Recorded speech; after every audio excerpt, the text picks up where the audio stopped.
When the Saint opened, it was like no other club that came before it. I mean, Bruce had built a club that was totally unique, and let's face it, with the cost of what it would cost now, even if you could find the space, nobody would ever do a club like that again. Were you aware when you began DJing the club that it was different from clubs that had come before? Oh, absolutely, it was different. Previously to that, the clubs, even if they were big clubs, you had all these different kinds of stimulus, like drag queens and go-go boys and all sorts of crazy things. The Saint was specifically to come out and to dance and to have the music interpreted in the lights, and that was the specific goal behind going to the Saint. So that was different from like 12 West or Flamingo, let's say? Flamingo and 12 West, yeah, they were about the music, but in the Saint you had such an environment because of the planetarium dome and the way the lighting was designed. It really was a complete interpretation of the music, visually. And there definitely was a kind of Saint music. There was a certain ethos, a culture of the Saint, referring to certain songs and certain artists. So would you say that there was definitely a music of the Saint? Yeah, at the Saint we played music that we also played at other clubs, but we also played music that we played specifically at the Saint, and a lot of it was music that had a lot of sexual undertones and male vocals, especially because you didn't hear a lot of male vocals at other clubs. You all heard diva music with a lot of screaming women. But at the Saint we liked to play a lot of male vocals, and we also had a lot of electronically edged music that wasn't really being played in the other nightclubs. And we also had a specific morning sound that was much prettier and maybe less driving than you'd hear at other clubs. And that's where it leads you to the notion that we had an entire trip or musical journey throughout the night. So let's say like Erasure might be a good example of the former. Who might be a good example of the latter, of the like Depeche Mode, of the more electronic? Yeah, Depeche Mode, Patrick Cowley's music especially. That was music that affected people that were taking drugs, which really was a big part of the Saint in those days. And we played music that affected people more when they were taking drugs. Ecstasy was definitely a big part of the Saint, I think. Ecstasy came later. I think really at first you had a lot of people taking acid and getting stoned and mescaline and stuff like that. The ecstasy came later. So if people were into that kind of trip, as it were, the music, did you reflect that or did you note that when you were spinning? Oh, absolutely. You know, they were like putty in our hands, so it was upon us to create that journey. So when we opened up at 11, we had a classical hour where we would literally play classical music for 1 hour. And people actually did come at 11 o'clock. They wouldn't be dancing on the floor, they'd be sitting on the banquettes, and the DJ would be playing the classical music and the light man would be interpreting the music with lights. And then at midnight we would start playing with a slow beat. I mean, really, literally a slow beat, like 100 beats a minute. And people would just, come on and get on the dance floor and start dancing slowly. And we would build up the beat, build up the tempo, and, play more familiar things and get the people on the dance floor dancing, and then just keep building it up, build up the tempo. And then once, the place was in full swing, you'd really build up the tempo, and then at some point you would break, and then you would come down in tempo and play softer edge music for the morning music, and then that would go on for hours, and then you would break again, and then you would play something that we called sleaze music, which is a really slow beat. And back at the Saint, an average Saturday night would go from 11 o'clock at night until 2 in the afternoon, and that was an average Saturday. So we had all those hours to play all sorts of types of music. And when did you usually start the morning music? The morning music, well, you had faster morning music, which you'd start playing at about 8, maybe. And then play that, real pretty stuff, and then keep gradually slowing it down. And then maybe about 10 or 11 in the morning, you'd slow it down a lot. Did you have definite breaks between the various themes of the music, say between, like you said, the real active part and the morning music? It actually depended upon the nights. Some nights you'd want to really break it, and sometimes you'd play something slow, there's something from out of left field entirely, which always would fit, because it was like being on Broadway. It was like a Broadway show. And then you'd start up again in another direction. And some nights, you just wanted to gradually do it. So it just depended on how your mood was and how the night was going. I guess back then people didn't do so many original productions, and remixes and things like that because of the technology was. No, we actually did. We actually did it. Yeah. There were 3 turntables there, and then I was one of the DJs that always used 3 turntables and would use 3 copies of one song and restructure it live. Or else we would do it at home and we would put it on a reel-to-reel tape, and there was a reel-to-reel tape deck in the same, and we would actually have to reach all the way behind us and start the reel-to-reel and then have our other hand on the volume control to make it happen. One thing about the Saint is everybody who was there always has stories about crazy people and crazy things that happened. I mean, can you think of any particular anecdote? The craziest thing for me, there was a member of the Saint that he was born with a birth defect and he didn't have any arms.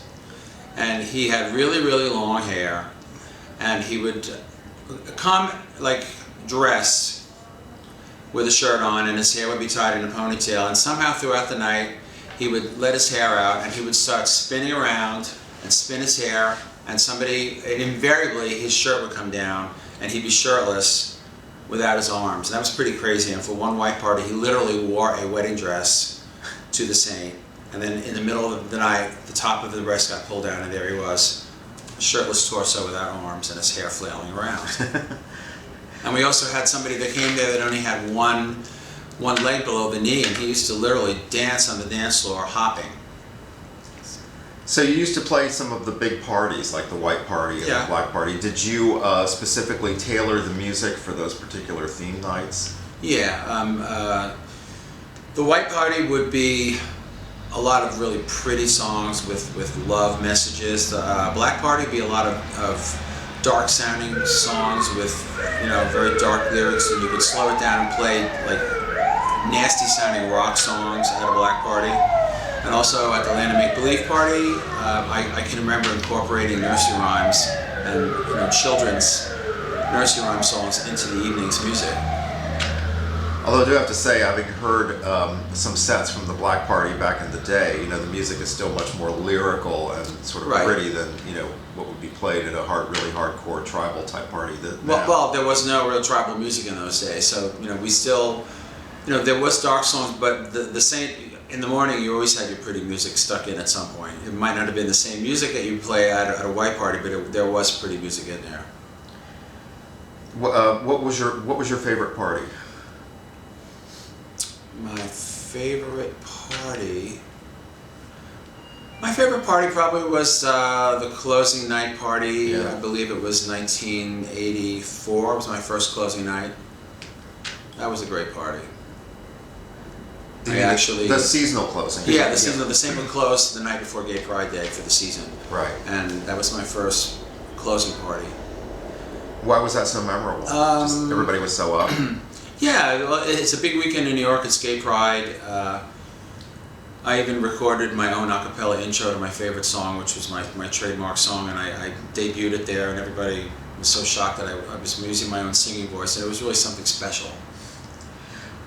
Were you at the closing night party? Yes, I was. Yeah.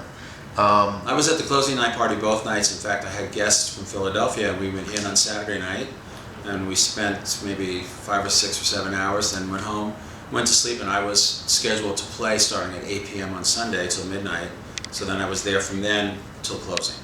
Oh, really? Yeah. You weren't spinning at the very end. But I spun from 8 p.m. to midnight on Sunday. Okay. The second night. And then you stayed and you just so you were there for Marlena Shaw and all of that. Absolutely.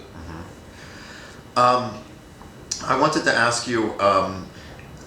One thing that people often do is contrast the Saint with, as I say, Paradise Garage, in terms of the style of music and the crowd and things like that. Were you kind of aware of that at the time? Oh, yeah, absolutely. I'd been to the Garage a couple of times, but because I was working at the Saint and, wanted to be where I was working, I went to the Saint almost exclusively, but I certainly knew about the Garage, and I also played that kind of music at the Monster and the other clubs that I was working at, because I couldn't play strictly electronic or dance-oriented rock music. So there was that other style of music that was funky soul music, And that's the kind of music that you had at the garage, and it was no less more serious. They were completely serious about that there. But it was just like two sides to a coin. Okay. Absolutely. You know, one of the things that, looking back now, of course, we're sort of more quote-unquote objective about this, but at the time, there's no question that the Bruce was very aware of the fact that as the club was going on, more and more of the membership were getting sick, and, you know, originally AIDS was called the saint's disease by some people and so on. Were you kind of aware of what was going on toward the end of the last 2 years, let's say? Oh yeah, we were aware because it became painfully evident that the membership was dwindling and the attendance was going down. On ordinary nights where we used to have thousands of people on an ordinary Saturday night, you know, you'd barely have 1,000 maybe, and you'd only get a big crowd for the big parties, so it was not the same. Yeah. Obviously you knew Bruce. I mean, did he actually contact you about spinning, or did he have any input in terms of the music? Well, yeah, he had input on the music. He wanted to make sure that you were playing, you know, the newest and most current music, and he would like to find out what was going on. Definitely. The Saint was probably the first club that I'd worked at where the lighting man had their own headphone to hear what you were queuing up, so they could literally know what you were doing. And if you wanted to go tell them, well, no, I'm going to be doing this, that, and the next thing. And we did. We worked very, very closely together because we were a team, and we wanted to make it the best we could make it. So you actually would give him input? Oh, certainly. Mm-hmm. Yeah. Mm-hmm. Yeah, there's absolutely no question that in terms of the sound system, the dance floor, the lighting, and so on, I mean, the Saint had a tremendous effect on later clubs that came along. Yeah. Yeah. And then finally, I just wanted to ask you, you have managed to maintain your career. You know, you've been very successful. Now you're doing a lot of cruises and so on. And yet you sort of remain true to your style of music. I mean, do you really feel like you're kind of carrying on a legacy? Yeah, furthering it? It's true because you know, I knew from when I went to the Saint the very first time that I wanted to work there. You know, it was something that I just had to do. I was compelled to work at the Saint, and when I walked in to my first day to rehearsal, we had to go to rehearsal before we started there. It was just like I'd come home. I was so comfortable. I just literally had to play for 20 minutes, and it was fine. And so many DJs told me, oh, you would never get used to the acoustics in there. And I did. It was just so comfortable. And literally, it was likened to opening on Broadway for yourself. And you could really have a chance to blossom and shine. And that's where I really came into my own, and I got my real style down. And that's something I carried with me for my whole career.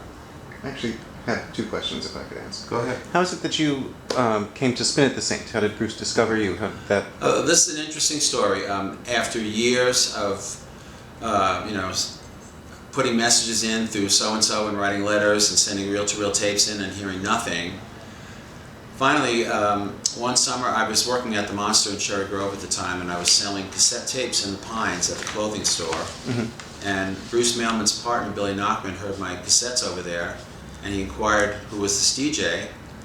And I was working at the Monster in the Grove on one Saturday night, and my light man came over to me and said, there's a guy at the door to the booth, he's the manager of the Saint, he wants to talk to you. And I said, you have to be kidding me. He goes, no, really, I'm not kidding you. And I walked over, and this man said, hi, I'm Elliot, I'm the manager of the Saint, we want you to come work for us. So that's how it happened. Huh. That's great.